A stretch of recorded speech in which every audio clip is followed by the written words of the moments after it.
Eu gostaria que você abrisse a palavra de Deus no livro de Gênesis, no capítulo 39, no verso 21 e 22, que diz assim.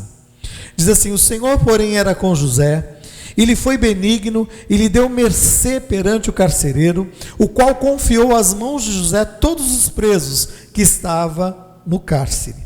E ele fazia tudo quanto se devia fazer ali. Amém? O Senhor era com José, que lhe foi benigno dentro daquela prisão. Para nós falarmos desse José, que venceu a crise, que venceu a dificuldade, né? Para falarmos dele, nós precisamos conhecer um pouco da sua história. E a palavra de Deus diz que a vida vitoriosa, ela não depende do lugar onde nós estamos, não depende, né, do quanto de dinheiro nós possuímos, mas depende de quanto nós confiamos em Deus e esperamos nele, né, como este agente abençoador de uma maneira muito especial.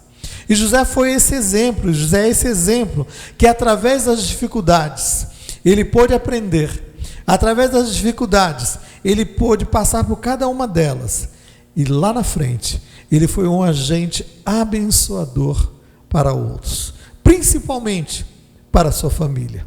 Ele abençoou muitas vidas, mas ele abençoou a sua família. E eu quero profetizar nessa noite, que você é um agente abençoador para a sua família, que você é um agente abençoador para a sua casa, que essa crise ela não é maior que Deus, que Deus é poderoso para fazer muito mais além do que você possa pensar ou imaginar. Ele tem o poder e a autoridade para lidar em meio a essa crise, com toda essa decepção que aparece diante de todas as pessoas, né, como um fator que tenta gerar nos corações ingratidão, que tenta gerar nos corações amarguras, mas eu quero que neste terreno, que é a sua vida, o seu coração, Deus possa encontrar um terreno fértil, para que através desse terreno fértil, em meio à crise, Deus possa realizar milagres de uma maneira muito especial. E a palavra de Deus nos mostra, através da vida de José, como ele soube lidar com a decepção, como ele soube lidar com a ingratidão, com a amargura daqueles que estavam perto dele e daqueles que estavam longe também. Como ele pôde lidar?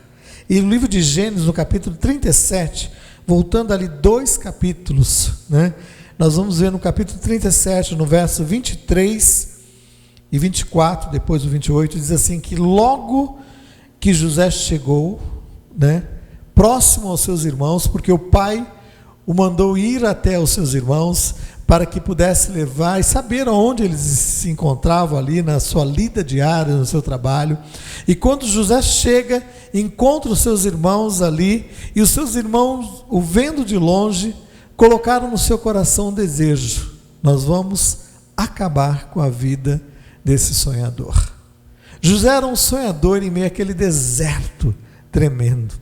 Ele sonhava, ele cria que Deus poderia fazer grandes coisas, e ele não tinha noção do que Deus iria fazer, mas ele continuava crendo no Senhor.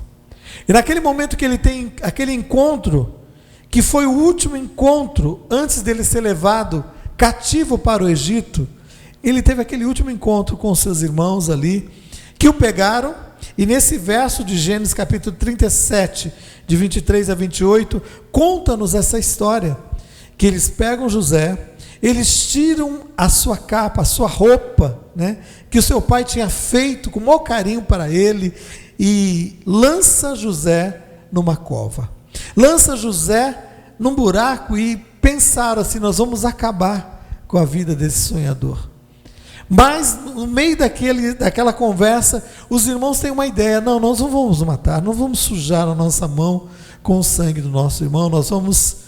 E de repente surge uma ideia, quando vem alguns mercadores, e passando por aquela região, os mercadores estavam indo em direção ao Egito, a grande metrópole, né? Eram mercadores ismaelitas, mercadores que moravam além fronteira ali da região a qual eles conviviam.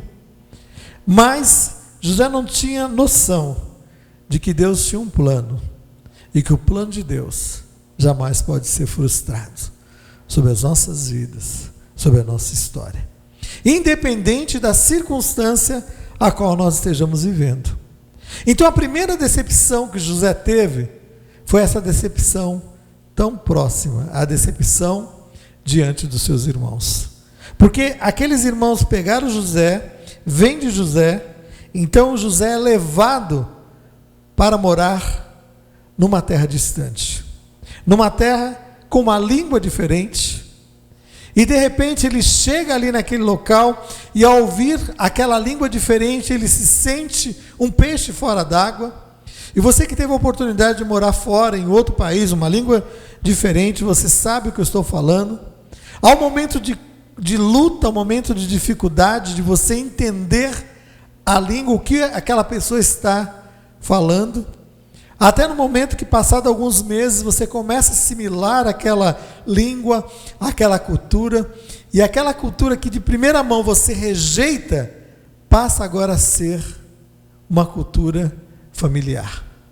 Então eu creio que ali José começou a ver aquela língua estranha, aquela cultura estranha, como algo diferente. Então ele pensou, não vou perder tempo com a amargura, com a tristeza, mesmo que elas tenham uma base sólida, porque essa base sólida era a decepção, era a tristeza em relação aos seus irmãos, mas ele tinha uma promessa maior, que era o Deus que regia sobre a sua vida, que regia sobre a sua história, e é o Deus que rege sobre a nossa vida, sobre a nossa história. O Deus que está sob o controle dessa história, do ano de 2020, sobre a nossa nação e sobre as nações do mundo. Não é o Deus que perdeu o controle, como alguns ousam dizer, mas este Deus, Ele tem o controle e o comando sobre toda a história. Ele não é espectador da história, mas Ele é o que conduz a história, e com certeza estava conduzindo a história de José.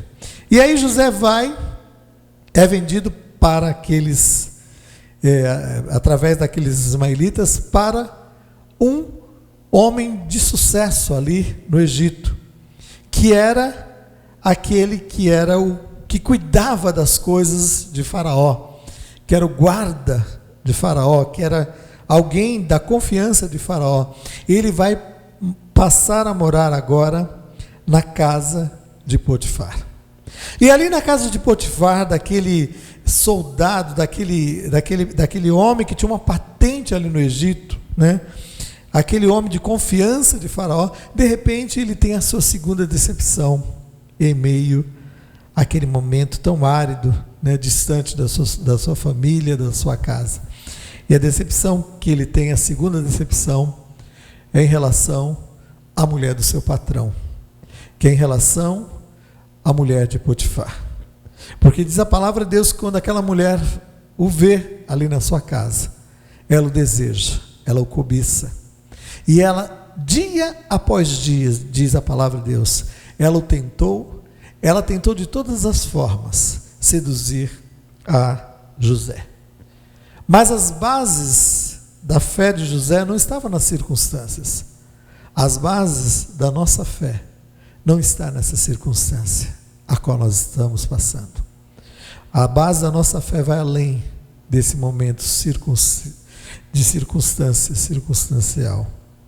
Ela vai além, porque Deus é a base suprema da nossa fé.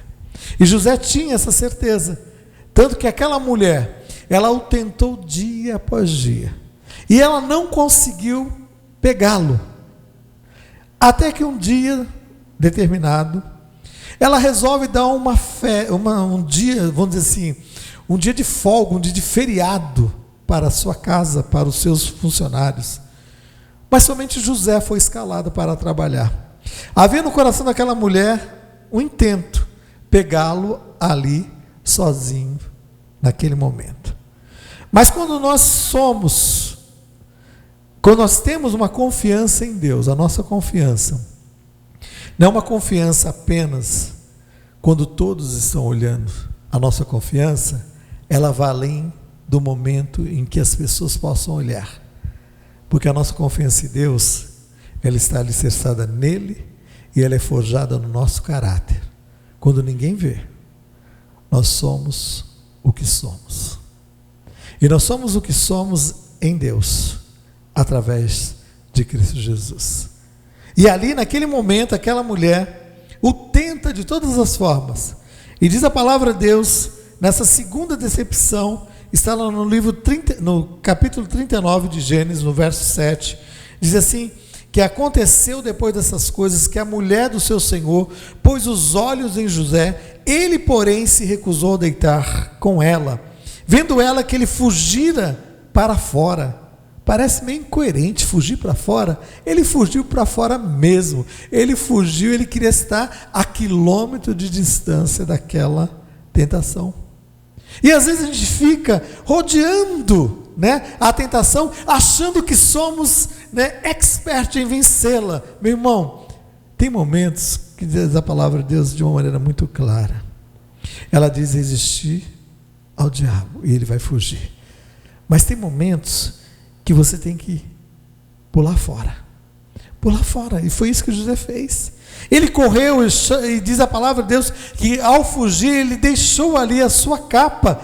E aquela mulher usou desse subterfúgio, usou desse álibi para poder acusá-lo. Este álibi era alguma coisa que ela tinha para acusá-lo de que ele tentou seduzi-la, ele tentou agarrá-la, e ela pegou ali aquela roupa, ela tirou aquela roupa dele, e de repente, quando o marido chega, ela montou todo aquele álibi. Toda a sua história ali foi contada ao seu marido, e seu marido pesaroso com toda aquela história, porque ele tinha um bom funcionário, alguém que era de confiança, mas ele teve que aplicar a lei, e ele teve que colocar José na prisão. E aí José vai parar na prisão, e na prisão, em meio àquela crise, em meio àquele momento de dificuldade, ele tem a sua terceira decepção. E a terceira decepção ocorre dentro daquela prisão. Então eu fico imaginando que já era um momento de crise, que já era um momento de dificuldade e de adversidade. Ele tinha sido vendido como escravo, ele estava ali sendo acusado de algo que ele não fez, estava ali numa prisão com pessoas que cometeram um delito. E aí José, ele não se deixou esmorecer mediante a circunstância. Então eu quero que você tenha isso no seu coração, em meio às circunstâncias mais adversas, que a tua fé possa ser apurada, que a tua fé possa ser solidificada de uma maneira tão especial. Assim como o fogo prova o ouro e tira todas as impurezas, Deus faz isso conosco em meio às crises. Deus faz isso conosco em meio às crises, fazendo com que tudo aquilo que é impuro, tudo aquilo que não vem, que vem destoar aquilo que é precioso, saia da nossa vida. E eu tenho certeza que em meio a essa quarentena, esse momento, né, de estarmos reclusos, muitas vezes dentro da nossa casa, com os nossos queridos ali, Deus está tratando conosco, Deus está tirando, né, impurezas, Deus está trabalhando na nossa vida diária de relacionamento, seja com os nossos filhos, seja com a nossa esposa, com o nosso esposo, seja com aqueles que convivem conosco. É um tratar de Deus. E não adianta fugir, e não adianta estar recluso dentro do teu quarto, fugindo desse confronto de acertos. Não, se coloque diante de Deus, entra no teu quarto sim, mas para falar com teu Pai secreto, que teu Pai secreto vai te ouvir, vai te dar a direção devida em meia crise. E foi isso que José fez. O quarto secreto de José era aquela prisão, e o quarto secreto de José naquela prisão, ele se depara com dois ilustres prisioneiros, dois funcionários de ponta da casa de Faraó.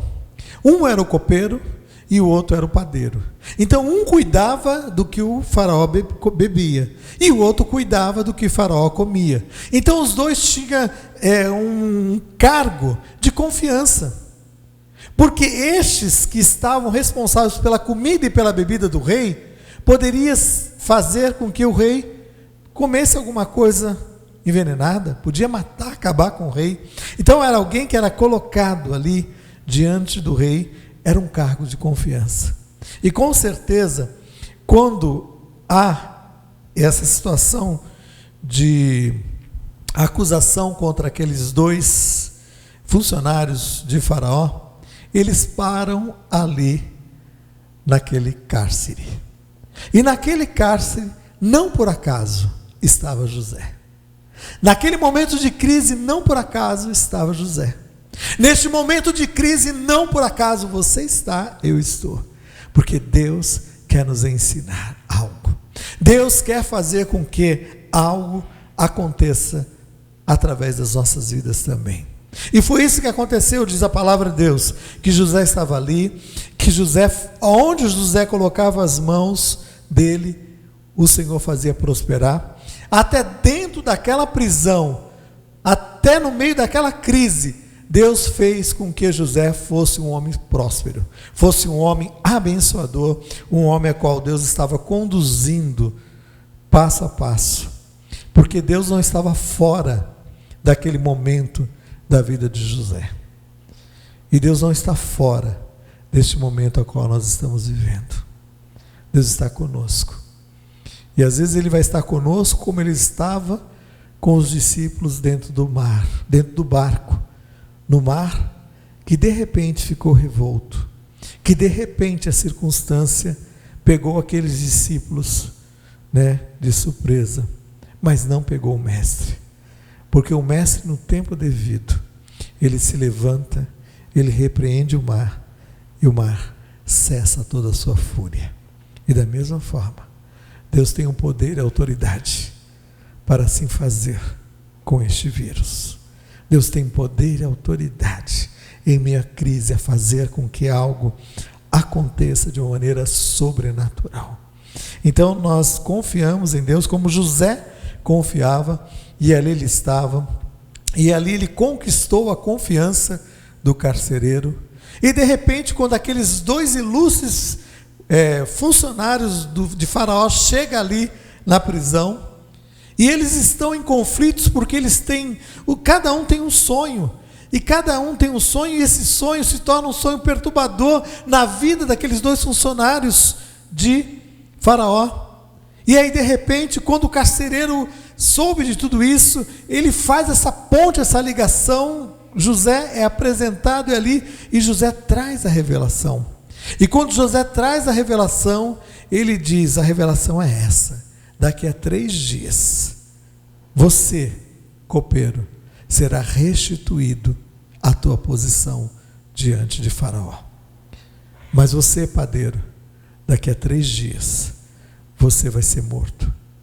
Porque o sonho diz isso. Quando no sonho, ele vê o cesto sobre a sua cabeça e as aves dos céus comendo.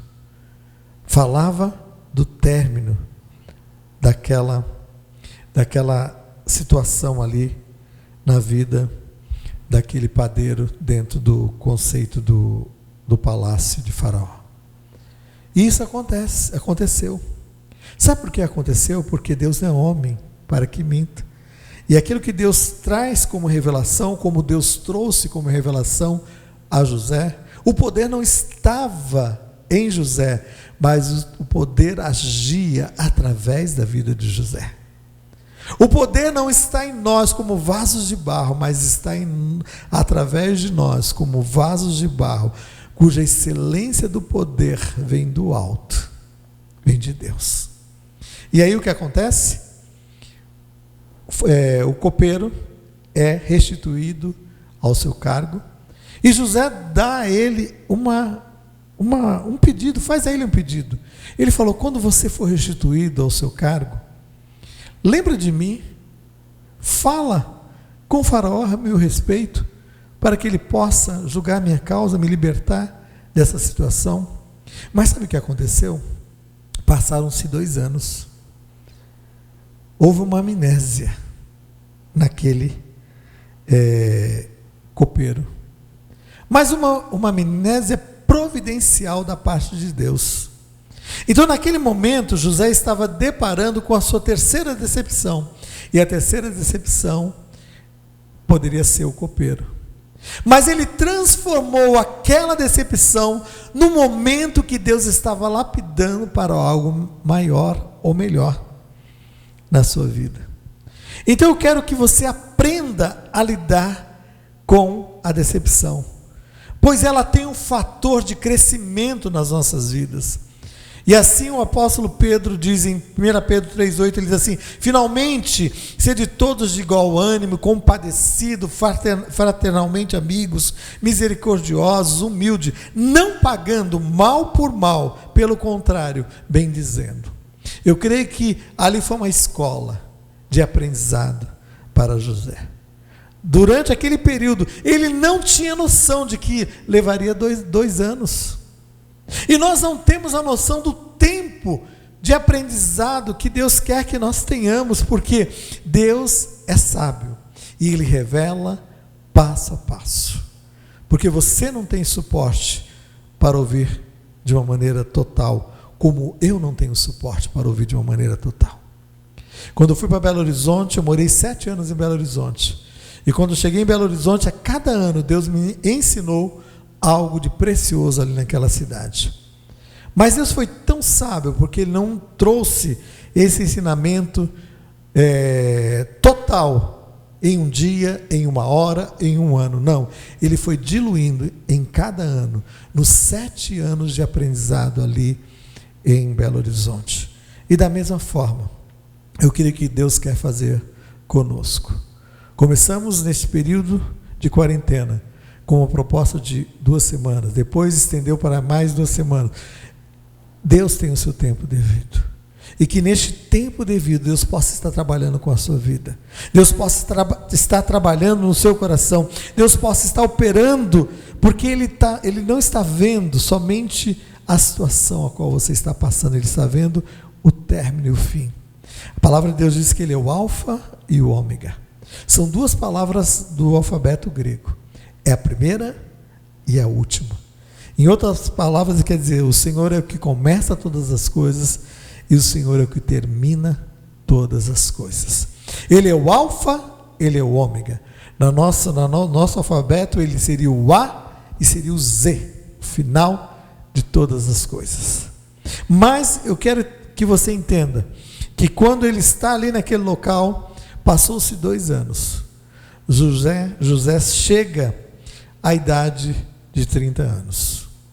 Então, se José talvez fosse conduzido ao palácio com 28 anos, depois que o copeiro foi colocado ali na presença de Faraó, talvez o máximo que ele conseguiria ali era ser talvez chefe dos subordinados do copeiro, né? Alguém de confiança do copeiro.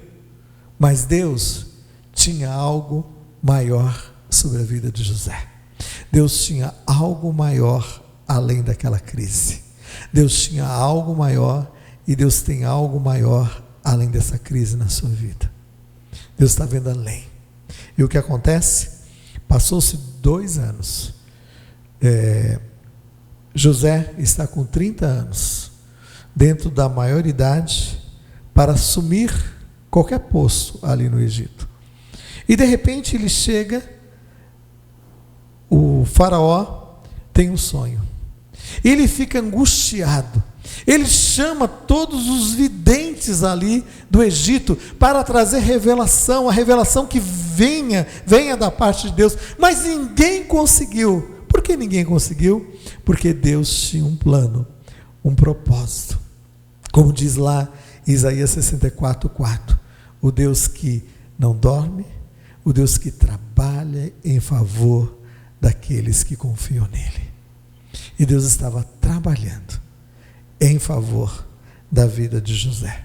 Deus estava trabalhando em favor da vida dos seus familiares.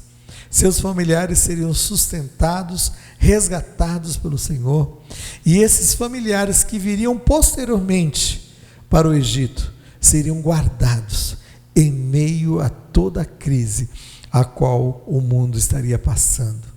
E estes que foram preservados como diz a palavra, 75 almas chegaram ali no Egito e se tornaram uma multidão, que quando você vai ver lá em Êxodo capítulo 2, já era uma multidão que estava até escravizada ali no Egito, depois, posteriormente, mas que Deus conduziu pela mão de Moisés rumo à terra prometida.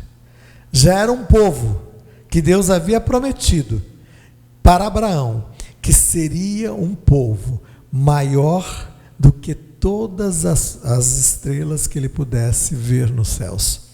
E Deus tinha dito para Abraão, no capítulo 18 de Gênesis: quantas estrelas, Abraão? Se você as pode contar, assim será a tua descendência. E Abraão ainda estava vivendo com Sara sem a promessa consumada. Ele não tinha ainda Isaque como uma descendência que abençoaria e seria, a semente que iria fazer com que essa multidão crescesse e que José surgisse depois lá na frente. Sabe por quê? Porque Deus é o condutor da história. Deus está conduzindo cada passo da nossa história. E assim José é levado, é chamado para ir à presença de Faraó. E o que eu acho interessante, quando José está ali dentro da prisão, ele está como qualquer um dos prisioneiros ali, talvez com uma roupa de prisão, com o aspecto daquele que é o prisioneiro, mas quando ele sabe que ele tem que ir à presença de Faraó, ele se troca, ele toma banho, ele se barbeia, ele se coloca como alguém que vai deixar aquele passado para trás. Essa crise, ela vai passar. E quando ela passar, meu irmão, você vai sair dela mais forte. Você vai sair dela com experiências tremendas, não somente para abençoar a sua vida, a sua família mais próxima, mas você vai abençoar a tua descendência em lugares longínquos. E foi isso que aconteceu. José é apresentado diante de Faraó. E José traz a Faraó a revelação dos seus sonhos. Eram 2 sonhos, e os 2 sonhos apontavam para o mesmo aspecto. Seriam 7 anos de fartura e seriam 7 anos de escassez. E aí José traz a Faraó essa revelação. E José traz a Faraó que no tempo da abundância, nos 7 anos de abundância, ele deveria guardar 20% de tudo aquilo que o Egito estaria produzindo. Guardaria 20%, estocaria 20%, porque com esses 20% estocado durante aqueles 7 anos, seria a provisão devida para manter o Egito e manter todas as nações que viriam comprar posteriormente do Egito. E assim aconteceu. E quando José traz essa revelação, José mesmo disse para Faraó: Faraó, levante alguém que seja sábio, alguém que possa conduzir, como um grande ministro à frente do comando da economia dessa nação. E quando José acaba de falar isso, José ia se retirando, porque ele já tinha trazido a resposta, e Faraó disse para José: jamais encontraremos alguém como tal. Você é este homem. Você é essa pessoa que Deus tem escolhido para despontar em meio à crise. Que Deus possa despontar você em meio a essa crise, e que você seja levantado como um baluarte de glória, como um homem e uma mulher que traga aos corações vida, esperança. Que você seja um homem e uma mulher que traga aquele que está enfermo a palavra de cura, a palavra de libertação, a palavra de esperança e de vida. Que traga o alimento, seja ele físico, seja espiritual. Que Deus possa te usar, que Deus possa te abençoar de uma maneira tremenda. Que você seja um expoente de Deus para abençoar em meio à crise. E foi isso que aconteceu. José é recebido por Faraó como alguém que estaria sob o comando do Egito. E ele diz assim: olha, eu sou o Faraó, mas depois de mim Não haverá ninguém tão poderoso como você. Você é o segundo, mas você vai comandar todo o Egito. E durante aquele período em que ele passa a ser o administrador, ele começa, a administrar todas as finanças como ministro da economia do Egito. E ele executa em meio àquele momento milagres. E eu creio que Deus vai fazer com que você, através deste momento de crise, você possa administrar também as suas finanças. Você possa administrar comprando aquilo que é devido. Não gastando de uma maneira excedente, não. Projetando para frente. Porque no ano da fartura, Deus quer que você guarde, que você poupe, que você possa realmente ser sustentado e abençoar outros. E eu quero orar com você. Porque assim como José foi um expoente de bênção na vida da sua família, porque posteriormente a sua família é trazida até o Egito, e José passa a ser o abençoador da sua família. José passa a ser o abençoador de toda a nação egípcia.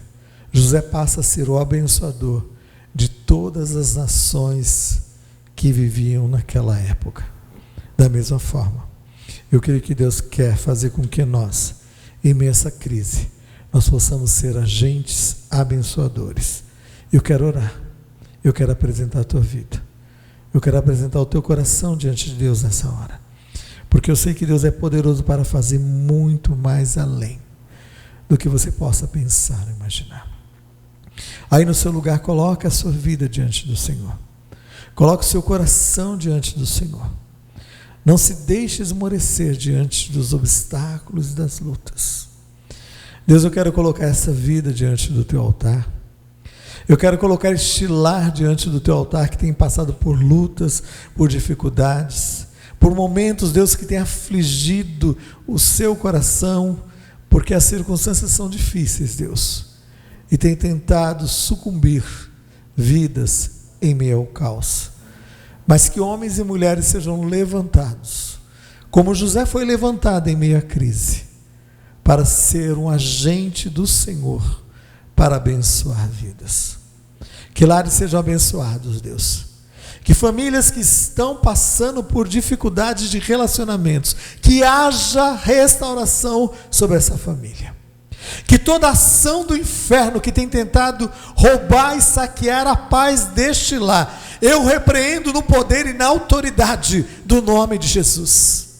Traz vida sobre este coração que está a ponto de decretar divórcio sobre este lar. Nós queremos repreender esta palavra deste lar. Traz cura, Deus, traz perdão, traz restauração sobre vidas, sobre lares, Deus. E nós oramos pelas vidas das famílias da igreja aqui, Cristo é Resposta, das famílias que estão nos assistindo, que sejam, Senhor Deus, tocadas pela ação sobrenatural do Senhor, Deus. Deus, opera, Deus, toda confusão, toda discórdia, bata em retirada, que haja momento, Deus, de restauração, de cura. Entra neste lar, Senhor. Entra neste lar curando. Entra neste lar, Senhor, libertando dessa angústia e dessa amargura, deste medo que tem assolado este coração. Bata em retirada agora, pelo poder e pela autoridade do nome de Jesus. Este medo que tem assolado este coração e que tem impedido essa vida de dormir, que durma, que possa deitar, dormir e descansar. Tenha uma noite de descanso em nome de Jesus. Cura essa enfermidade de alma, cura essa enfermidade no físico. Entra nos hospitais agora, onde vidas estão sendo, Senhor, tratadas. Traz cura, Senhor. Opera com poder e com autoridade. Assim como oramos semanas passadas, Senhor, orando por vidas, que tenhamos testemunho de vidas sendo curadas. não somente do coronavírus, mas de outras enfermidades, em nome de Jesus, Senhor.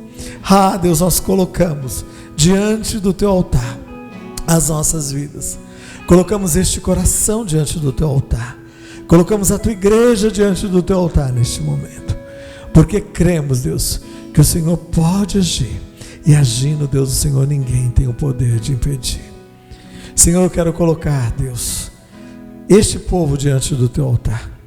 Nós queremos despedir debaixo da tua proteção, que a bênção do Senhor esteja sobre a vida de cada um destes nos seus lares, guardando, livrando de todo o mal, Senhor.